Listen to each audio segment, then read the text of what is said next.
Gordon's unique style through the years, he developed a style where he kind of like in a doctor's office, listening to all of these descriptions of the human anatomy, if you will. And Gordon had a very unique way of kind of weaving that into his play-by-play commentary. Of course, I really enjoyed Gordon's interviews through the years because he could be so dramatic in saying absolutely nothing after somebody made the most absurd proclamation that would ever come out of a wrestler's mouth. Somebody would say something to the effect that this would be the last match for Eddie Graham or whatever the case may be, and Gordon would just stare the individual down.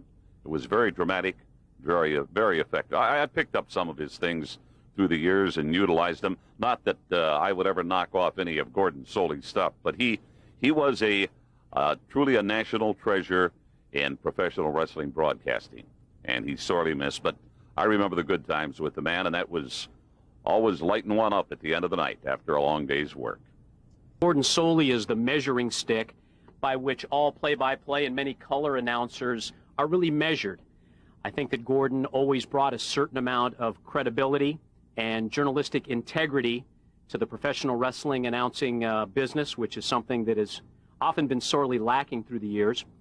And I think that I often tried to pattern myself after some of Gordon's more credible, more journalistic type approaches to professional wrestling. I think Gordon will always be remembered, certainly by the announcers. We often tell stories about the great moments that we had with Gordon, and he was always very helpful to me, very helpful to many people with World Championship Wrestling. Anybody that worked with Gordon Solie surely will remember the good times that they had with him, and we certainly miss you, Gordon. What Vin Scully was to baseball, what Pat Summerall was to professional football, Gordon Solie was to professional wrestling, in that he took a sport and brought it into your living room and made you believe. And where baseball and football are different sports entirely, Gordon Solie's job was 1,000,000 times harder than Scully's and Summerall. He made you believe that what you were watching was a true athletic competition, and that's a gift, that's an art, and that's a talent that you can't buy, you can't go to school to learn. And every announcer in this sport, no matter what wrestling company, no matter what level they're at now, owes a debt of gratitude to Gordon Solie for exposing the sport to the masses and for teaching us how to do our job and do it better. We can only hope to aspire to the standard that he set, and he will be missed by everybody in this company and in this sport worldwide. You know, there's a lot of things in this life that you identify with and a lot of things you think about. Well, when you think about wrestling, I think about Gordon Solie. When I was a young man and teenager growing up and I was watching Georgia Championship Wrestling, Gordon was that voice. And he described things that if you walked out of the room and you couldn't see the television set, he said what was going on in that ring in such a way that you could envision it. You could see it from another room even if you weren't looking at it.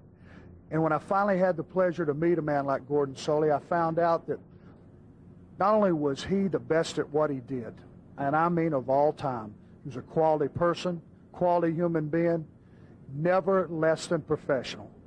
This world was a better place, and I'm talking about the wrestling world, was a better place with Gordon Solie. The fact that he's gone, what he did was leave the wrestling business better than he found it. And there's not very many people can say that. He's going to be missed by me personally, by this world professionally. And the only thing I can say, Gordon, if there is a heaven, a wrestling heaven, my man, you're calling the spots, and there ain't nobody better. I think of Gordon Solie, I think of consistency. Back in that era when I first started watching not only WWF wrestling, which was the wrestling popular in my hometown of Pittsburgh, I would get tapes of Mid-Atlantic wrestling, Georgia Championship Wrestling, and of course Florida Championship Wrestling, which was primarily the territory where Gordon was featured. And you came to realize that every week, week in and week out, Gordon Solie painted the same picture, gave the same effort, used the same phraseology. He kind of made himself into a franchise, a guy who just did things the Gordon Solie way. He became an entity unto himself.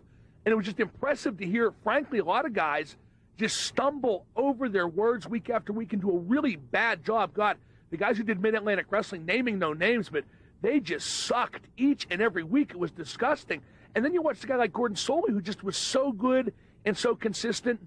And like Scott Hudson said a bit earlier, he really did become the Vin Scully of wrestling, a guy who made it believable, a guy who became really part of your family, was so familiar when he came into your house through the TV, and he was just a pro. He was just so consistent. And believe me, now that I've done this business for all of about 6-7 months, I know how hard it is to be consistent.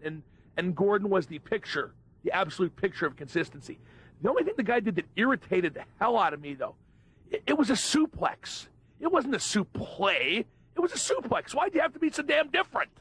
But that was the only thing about Gordon I didn't like. And everything else, boy, he was an inspiration to anybody and everybody who ever held a microphone and talked into it during the course of a pro wrestling match.